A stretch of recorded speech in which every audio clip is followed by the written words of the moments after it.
There is a particular silence a wolf makes when it is caught in something that is killing it, and I will hear it for the rest of my life. I was on my knees in the frozen kennel yard with my hands around a length of silver chain, and the metal was burning the skin off my palms, and the great black animal in the trap was not fighting anymore, which was worse than when it had been. The hunters were shouting behind me to get back, that the beast would take my arm, that it was a rogue, and the Chancellor had ordered it dead. I did not get back.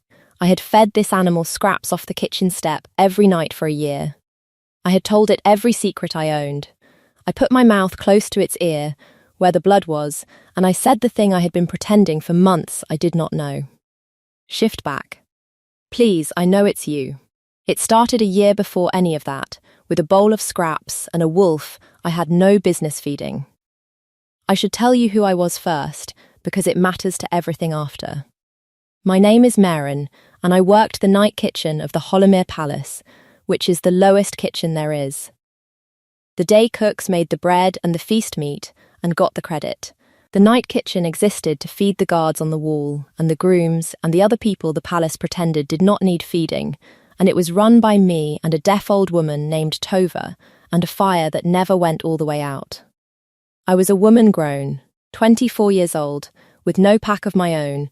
My mother had died in service to the palace and left me her place in it, which is to say she left me a corner of a warm kitchen and a name nobody important would ever need to learn. I was not unhappy. I want that understood, because of what comes after. I had work that was mine, and a fire, and the particular freedom of a person low enough that no one watches what she does. The palace above me was all teeth and politics. The new Alpha King, Roderick of the Iron Territories, ruled it the way you rule a thing that would eat you if you stopped, and his court was a nest of nobles, each trying to be the one who handed him a wife. None of it came down to the night kitchen. I liked it that way. And then, on a cold autumn night a year before the silver and the blood, I opened the back door to throw out the bones. And there was a wolf sitting on my step. I should have been afraid. A wolf the size of a small horse, black as the inside of a chimney, sitting on the kitchen step of a palace looking at me with eyes too steady for an animal. Every sensible bone in my body should have shut the door. I was holding a pot of mutton bones. I looked at the wolf, and the wolf looked at the pot, and then it looked back at my face and did the most disarming thing it could possibly have done. It waited. It did not lunge or snarl or take. It sat there with the terrible patience of something that has decided it will not frighten you, and waited to be offered. You are not supposed to be here, I told it. It put its ears back, just slightly. Not in fear, in something that looked, on an animal that size, almost like apology. I gave it a mutton bone. I do not fully know why. I think it was the waiting. I have spent my whole life being the one who waits to be offered, and I knew that posture from the inside, and I could not bear to see it on a creature so plainly able to simply take what it wanted and choosing not to. It ate the bone with enormous delicacy, sat down on the stone between its paws, and worked it neatly, like a thing with manners. Then it looked at me again. And I, because I had spent 11 hours alone with a deaf woman and a fire, because there was no one in the whole palace who asked me how my day had been, I sat down on the step, and I said, it was a long shift. The garrison captain sent back the stew twice. And the wolf listened. It stayed until I went inside. That was the first night, and it was true of every night after. I would talk, and it would lie on the cold stone with its head on its paws, and watch me with those two steady eyes, and when I finally stood and said goodnight and reached for the door, it would get up, and it would wait until the door was shut between us before it left. It never turned its back on me first. I noticed that early, and I did not let myself think about what it meant, because the answer was absurd, and a woman in the night kitchen cannot afford absurd answers. He came every night. I started calling him Shadow, which I am aware is the least imaginative name a person has ever given an animal, and which I chose precisely because it claimed nothing. You do not fall in love with a thing you have named Shadow. You do not tell a thing named Shadow the whole truth of your life. I told Shadow the whole truth of my life. I told him about my mother, and the way the day cooks looked through me, and the noble who had cornered me once on the back stair until I put a paring knife between us. I told him my plan, to save enough to leave Hollowmere and buy a still room in a southern town where no one knew my name was nobody's name. I told him, on the bad nights, that I was lonely in a way I did not have a word for. The loneliness of being surrounded by 1,000 people in a great stone palace and being known by exactly none of them. The night I said that, Shadow got up off the stone, crossed the step, and put his great heavy head in my lap, and held it there, and let me put my hands in the rough fur of his neck. And we stayed like that a long time while the fire burned down behind me.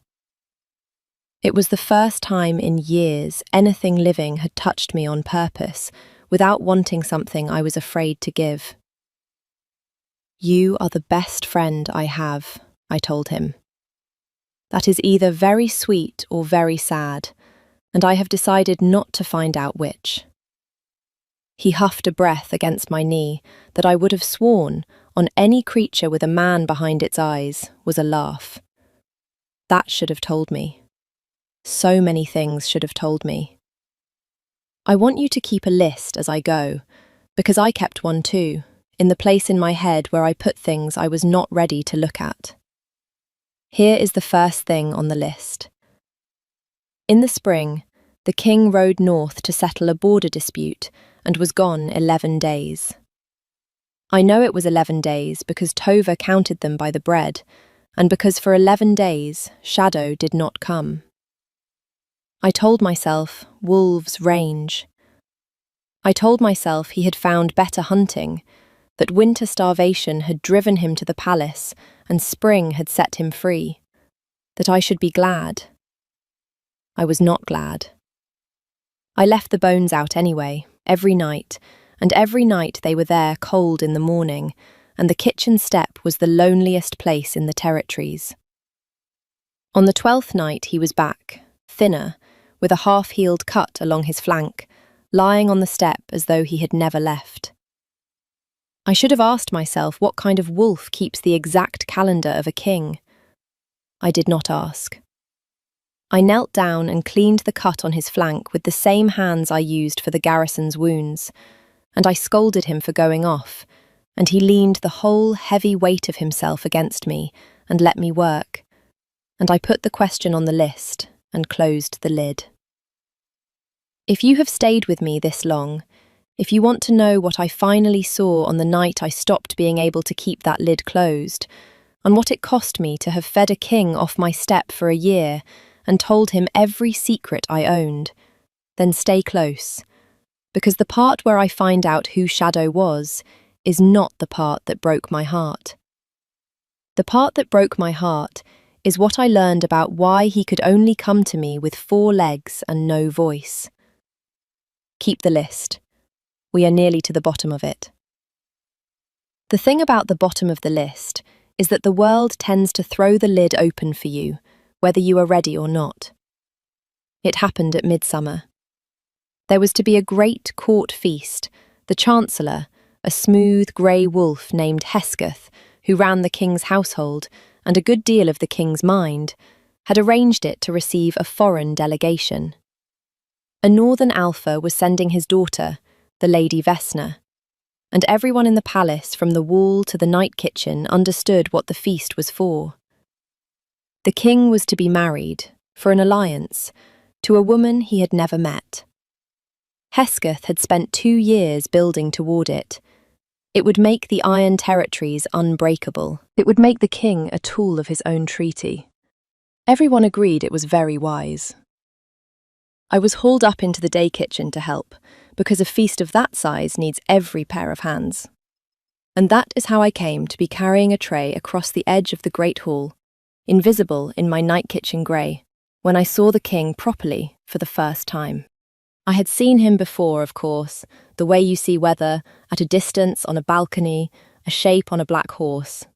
I had never been close enough to see his face.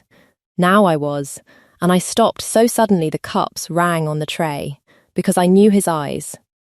I had been looking into them every night for 10 months.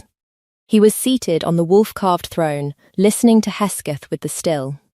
Contained patience of a man holding himself very carefully, and there was a half-healed scar along the left side of his ribs that I could see where his collar fell open, in exactly the place I had cleaned a cut on a black wolf's flank in the spring. The tray did not fall. I have wondered since how it did not fall.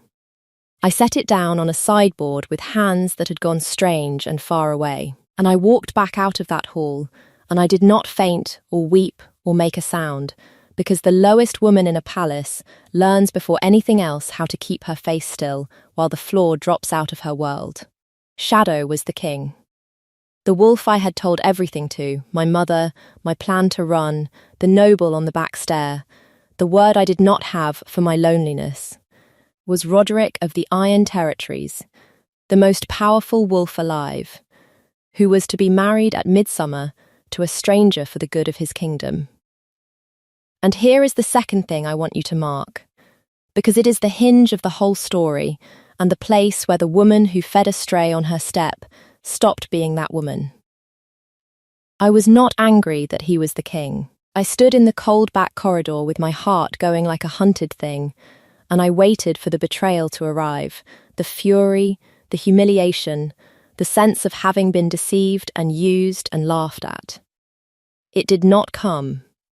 What came instead was a terrible, clear tenderness, because I had finally reached the bottom of the list, and the answer at the bottom was not he lied to me. The answer was, the most powerful wolf in the territories has no one in his whole life he can talk to, and so he has been coming to the only place in his palace where no one knows his face, to sit in the dark and be listened to by a kitchen girl, because it is the single hour of his day that is not a performance. He had not come to my step to deceive me. He had come because it was the only door in Hollowmere that opened to him without wanting anything back. I went down to the night kitchen, and I lit the fire, and I set out the bones, and when the great black wolf appeared on my step that night, I did not let my face change at all. I knelt and put my hands in his fur the way I always did. But something in me had hardened over, quietly, into a decision, and it was this: I was not going to let them marry him off into a cage and take away the 1 hour he had. Not without a fight. I did not yet know how a night kitchen girl fights a chancellor and a foreign treaty. I only knew that I was going to. You could have told me, I said to the wolf, very softly, while I worked my fingers through his fur. I would not have run. He went very still under my hands. For one moment I thought, he understands me, he knows that I know. And then a guard's boot scraped in the yard, and the wolf melted off the step into the dark, and the moment closed. But I had felt it. The stillness. He had heard me, and he had understood, and he had been afraid. A wolf does not get afraid of a kindness. A man hiding inside one does. Hesketh found me 3 days later, which told me he had been watching the king, and watching the king had led him to me, and a chancellor who finds the king's secret in a kitchen does not leave it there. He was very polite about it. He came down to the night kitchen himself, grey and smooth, and complimented the cleanliness of my stores, and then he told me that a place had opened in a household in the far south, a fine place, a step up for a woman of my station, and that he had taken the liberty of arranging it for me, and that the cart would leave in the morning. How kind, I said. I kept my hands in the bread dough. I find I am happy where I am. I do not think you understand me. He stopped pretending. His voice did not rise, it went smooth and cold, the way a thing goes smooth right before it cuts. There is a stray that has been coming to this kitchen. A large, dangerous animal that should not be inside the palace walls. I have given orders that it be dealt with. A rogue wolf is a threat to the household, and the household is my responsibility. It would be a great pity if you were here when that happened. It would be a greater pity if you were the reason it kept coming back. He let that sit. Take the cart south, girl. There is nothing for you in this kitchen but grief. He knew. That was the whole of it, laid bare. Hesketh knew the stray was the king. And rather than expose a scandal that would shame the throne and wreck his treaty, he had decided to simply end it. Kill the wolf, frame it as a rogue, marry the grieving king to his foreign bride before anyone could ask why the most powerful alpha alive had been creeping to a kitchen at night. It was clean. It was wise. It would work. I took my hands out of the dough. You have made one mistake, I told him, and I was surprised by how steady my own voice came out, steadier than I felt. You have told me what you mean to do. I am the lowest thing in this palace, Chancellor. No one watches me. No one ever has. You have just handed your secret to the one person in Hollowmere with nothing to lose, and nowhere you can send me where I will not still know it. I met his eyes, which no one of my station was ever meant to do. Send your cart away. I am not getting in it. He looked at me for a long moment, recalculating, and I watched him decide that I was not worth the trouble of a struggle, that a kitchen girl's word against a chancellor's was no word at all, that he would simply do the thing he had planned and let me grieve in whatever corner I chose. He was wrong about how little I could do, but he was right about one thing, and it cost me dearly. He moved that very night. They set the trap in the old kennel yard, where the wolf would cross to reach my step. Silver chain, the one thing a wolf cannot break or heal against, laid in a spring snare under the straw, and 4 of the Chancellor's hunters waiting in the dark with silver-tipped spears, with orders to kill a rogue beast that had been menacing the palace. I did not know the where of it. I only knew the when, because Hesketh had been careless enough to let me see his fear, and a man that afraid moves fast. So when the wolf did not come to my step at the usual hour, I did not wait. I took a kitchen lantern and I went out into the dark to find him, through the cold yards, following the only thing I had, the sound. That particular silence a wolf makes when it is caught in something that is killing it. I told you I would hear it for the rest of my life.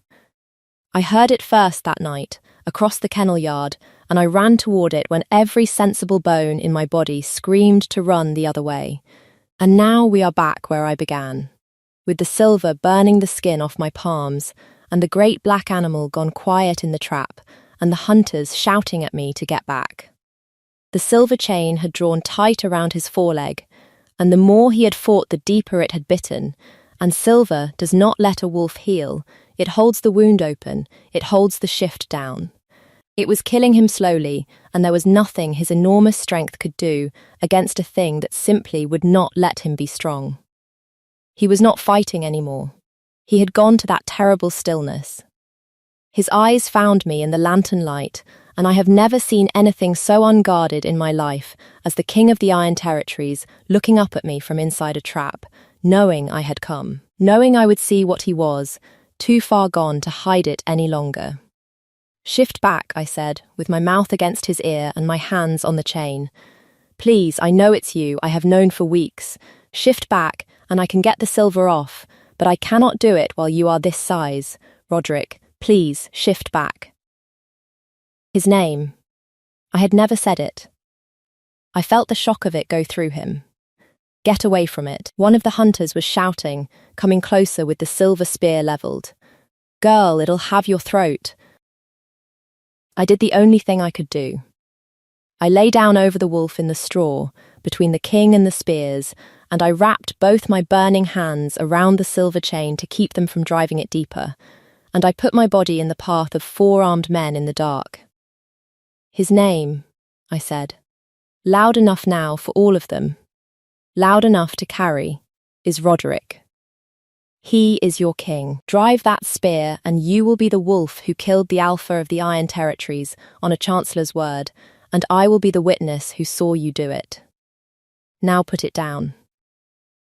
The hunter hesitated. That hesitation was everything. Because in the half-second he did not move, I felt the great body underneath me change, felt the old magic come up through him against the grip of the silver. Felt him spend the last of his terrible strength to do the one thing the chain was built to forbid. The silver burned. He pushed through it anyway. And where a black wolf had been bleeding into the straw there was a man, half conscious, the silver chain biting into a human wrist now instead of a foreleg, and the whole kennel yard went so silent I could hear the lanterns. The most powerful wolf alive lay in the straw with his head in my lap and his blood on my hands, in front of 4 of the Chancellor's hunters, and there was no more pretending left in the world for either of us. He woke 2 days later in his own chambers, which I had not been allowed to enter, and had entered anyway, because the lowest woman in a palace also learns that the surest way past a closed door is to carry something and walk as though you were sent. I was changing the dressing on his wrist where the silver had burned him when his eyes opened. He looked at me for a long moment. "You knew," he said. His voice was wrecked. "At the trap. You said you had known for weeks, since midsummer." I did not stop working on his wrist. I saw the scar on your ribs in the Great Hall, the one I cleaned in the spring, when you came back thin after 11 days. "I am a healer, Roderick. I know my own work." "Then why?" He stopped. His jaw moved once before he found it.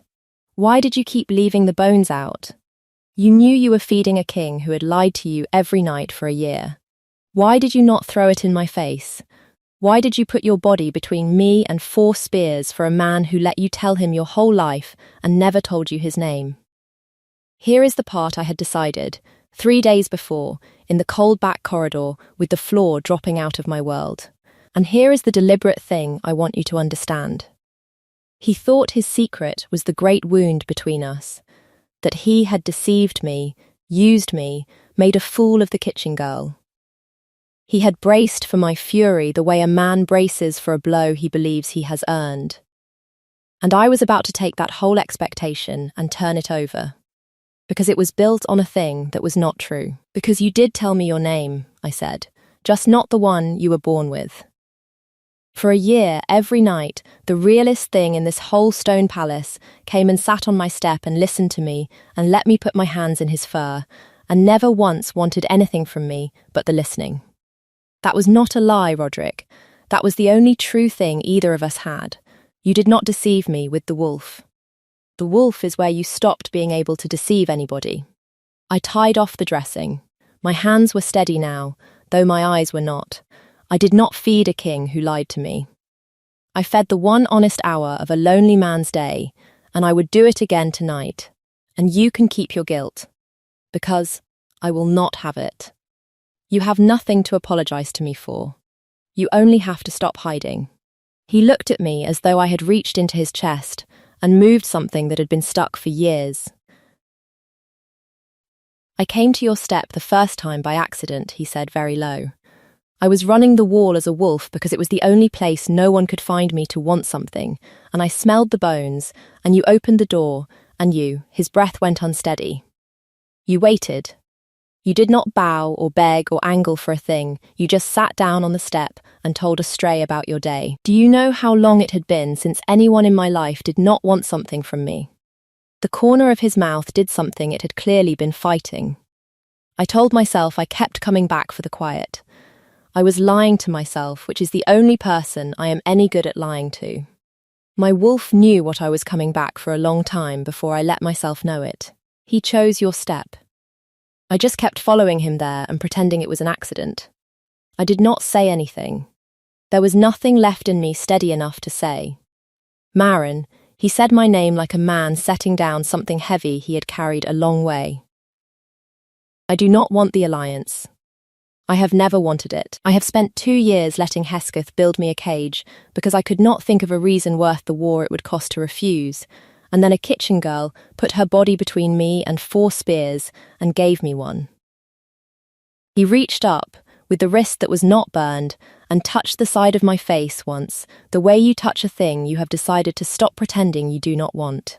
"Marry me, not for an alliance, for the one honest hour. I want every hour to be that one. I told you the kiss would be in here somewhere. I will not give you much of it. Because it was not for you. I will only tell you that it was nothing like being chosen by a king, and everything like being known by a friend, and that when it broke open something in me that had been shut my whole life, the thing that came through the gap was not triumph. It was relief. It was the simple, enormous relief of being, at last, on the inside of a door I had spent a year holding open from the outside. The Chancellor did not survive what came after, in the political sense, which in Hollowmere is the only sense a man like Hesketh would recognise. The king did not kill him. Roderick, I learned, is not a man of teeth first. Whatever the northern stories say, the teeth are real, but they are the last thing he reaches for, not the first. He did something worse to a man like Hesketh. He told the truth, in open court, in front of the whole assembled nobility and the foreign delegation who had come to deliver a bride. He stood at the wolf throne with a silver burn around his wrist and his second, a steady warrior named Gunnar, at his shoulder, and he told the court that his own chancellor had laid a silver trap for his king in the night and ordered him killed to protect a treaty, and that the only reason the Alpha of the Iron Territories was alive to say so was a woman from the night kitchen who had rapped her bare hands around a silver chain rather than let him die. There is no recovering from that. Hesketh was stripped of his chain of office in front of the people he had spent 20 years bending, and exiled to a far holding in the cold north to live small, and the Lady Vesna, who it turned out, had wanted the marriage exactly as little as Roderick had, and was vastly relieved to be going home. Left with a treaty of friendship instead of a wedding, which served the alliance better than a caged king ever would have. I am told she and I would have liked each other. Perhaps one winter we will find out. Then the king did the thing that the whole court will be telling their grandchildren about, the thing that made the great hall go silent in a way it had not gone silent for a chancellor's downfall. He came down off the wolf throne. He is always coming down off that throne, I have learned. He cannot seem to stay on it where I am concerned. And he crossed the whole length of the hall to where I stood in my night kitchen grey, the lowest ranked person in the room, in front of every noble who had spent a year looking through me. And he went down on one knee on the cold stone, the most powerful wolf alive, kneeling to a kitchen girl, and he took my burned hand in his burned hand.